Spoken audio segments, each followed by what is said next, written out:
Korean collectors. It's been a while again.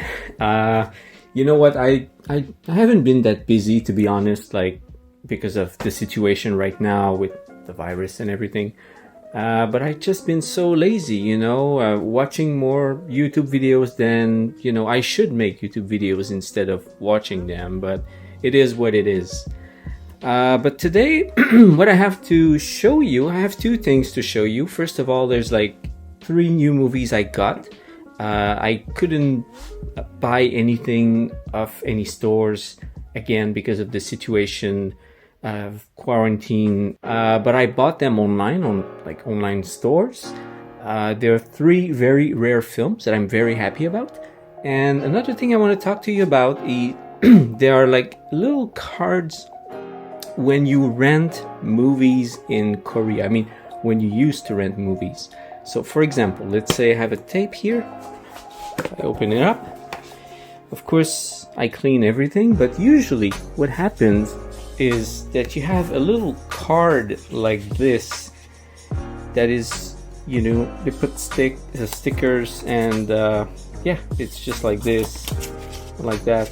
Anyway, usually like this. And it will tell you the name of the store and a couple more information, like perhaps the renter's name and when it's like the due date. So pretty much like little cards that you have used to have in libraries. I don't know if you're old like myself. On the back of the book you used to have like a little pouch and they would slide in this like kind of card with the name of the last person who rented it. So those cards, I've never showed them to you because I just throw them away. Some people like to keep them as a reminder of, this used to be a rental tape and look how cool it is and look how many people rented it. The only time I was actually really interested about them is when I bought like a movie and there were like 2 of these cards like filled with names. Like the tape has been rented so many times, perhaps like over 100 times, and that was the only time I was like, oh my god, wow. Because usually when I buy tapes and I do find these little cards, they don't have many names on them. Like as you can see, this one only perhaps been rented only 3 times and that was it. So not a very popular title. Okay, so that's one thing. The other thing is, you see there's like different types of cards. This one is, I kept it, especially this one, because it comes from SKC, which is a tape company, which is now, by the way, SK is a huge conglomerate in Korea. It's not as big as Samsung, but it's up there. So this is SKC, and as you can see, this one has like maybe 8 or 9 different renters that took this movie, but it's a card by the company, so that's why I kept it. I came across this only once or maybe twice, so the second time around I was like, might as well just keep it because it's kind of rare somehow. And this is another one I found pretty interesting because you have like previews for other movies coming up, obviously, like not just Korean movies, but you have like a bunch of foreign films in there. Like there's a movie with what's his name, Richard Roundtree. Yeah, so like a preview for like the upcoming 12 months, the big titles, or 12 weeks, whatever. And well, it's a blank one. So I think it was just like when I bought a bunch of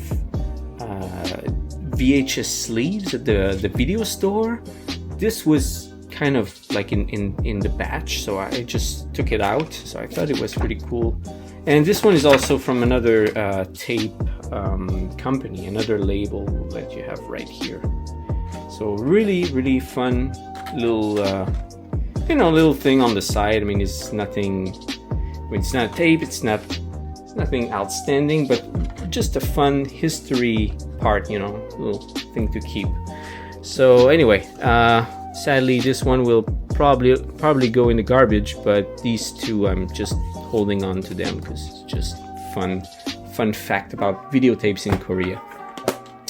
Another thing I wanted to tell you, you see all those the boxes like these piles here, this box, plus yep, that's it for now. All this are the tapes I have to put for sale pretty soon. Well, I'm saying pretty soon, but probably not as soon as I wish. Again, because of the situation, but those are all tapes that I'm done cleaning. And all the ones behind there, over there, I mean, there's like a huge pile over there, boxes down below. Those are the ones I've already put for sale. So those, they're on my website. You can check them out. So that's done. Those are the ones I've done cleaning, but are not yet ready for sale. But I mean, they will be ready for sale. And this box down here, and everything you see, those two boxes, the two piles, three piles there, that's what I have left to clean. So there's still quite a bit. I would say perhaps, let's be conservative here, let's say 80 tapes, maybe, perhaps a bit less. Let's say 75 tapes in there. I'm trying to do 5 a day, so maybe by the end of the month I'll be done, who knows. Okay, now let's jump down to, because I don't want this video to be too long. I have 3 tapes here. Okay, let me just change the lens.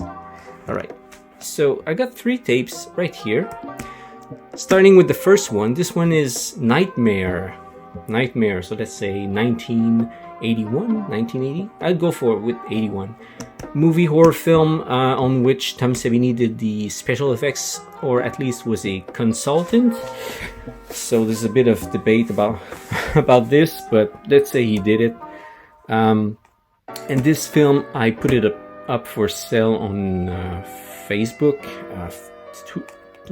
2 weeks ago, and it sold for a whooping $550 US. I'm not joking. And the main reason, of course, well, because the film was in demand, and also because, like, I've been able to track down copies of this in the past, but I tracked down of this version with this cover art 2 copies, and there's one with a big clamshell with a different artwork, and that one I found only 1 copy, and they all went to the same buyer because he was he's still a very big collector on this title, this movie only. So that's why they're very hard to come by. So this one is pretty much the only one available right now, unless someone else has one for sale. But that was up for sale to the public without being hoarded by someone else. So anyway, it went for $550 US. And also the great thing about it is, I believe among the 3 copies, so the 2 other ones I sold and this one, I believe this one is the better looking one. Why? Is because the spine doesn't have any sun fade at all, or if it does, well, I don't know. It's perhaps like 2%, 3% fade, but otherwise very, very nice. And the way you can see it is, if you look right here, you see the red is very red, green is green, blue is blue. So this, usually you'll notice it, like, let's say red would be more like pinkish, but it's not the case. So that's why I'm saying it's pretty much like an unfaded copy. Very, very nice. And if I show you the tape as well, very clean, beautiful. Well, of course I cleaned it, if that's your question, because it wasn't that perfect, but I cleaned it up. Second tape that we have, okay, wait, is America 3000. This one came in a big box with one of those like paper background, kind of like to fill the, like, the excessive part that doesn't have a cover. So I don't have any examples for you, I'm sorry, but I changed the box because I put it in its original Gold Star box. So as you can see, this is a Gold Star home video movie, and if you look on the side, let me check with the, damn it, it's hard with the phone. Anyways, it has the Gold Star logo on the spine right there, and if you open it up, those cases are a bit strange too. So as you can see, you have the beautiful Gold Star logo inside the box right there. So Gold Star, anyway, they have very cool releases. They all come with this yellow clamshell, and it's all like a small box. So the small boxes, if you remember what I told you in the past, they're all like tapes that were produced pretty much before 1988, 1987, along those lines. And this one, I think it's perhaps like 1985, the release date for this tape. So quite old, and it is in great shape. I mean, it has a bit of sun fade, but nothing too drastic. I mean, considering this is very rare. It will go along pretty well with my other, right here, little small collection of Gold Star tapes. There you go. All right, now down to the last tape, a little bit of a Korean erotica we have here, it's called Josobun 8, which means the cow wife number 8. As I said before, like I don't like to show like those erotica on my channel, because that's not what it is about. But when I come across like really rare pieces or stuff that is kind of important for Korean cinema in general, I mean, people arguably can say it is not, but it is, because this series was so famous back in the 90s that it spawned no less than 12 sequels. So yes, they went up to number 13. Number 13 was only on VOD, view on demand, back in the very early days of internet in Korea. So like something like 2002 or 3. Anyways, all of them from part 7 up to 11, they're quite hard to get, especially 8 and 9. They're like some of the top hardest one to get. So I found number 8, and that was from a website as well. Very happy that I got my hand on it. Cost me a bit, considering usually Korean erotica is pretty cheap. But this one was like almost like $35, which is, for me, it's a bit like steep, especially for erotica. I shouldn't pay that much. Anyways, but very happy about these other two, which happens to be both small boxes. So that's the state of things for now.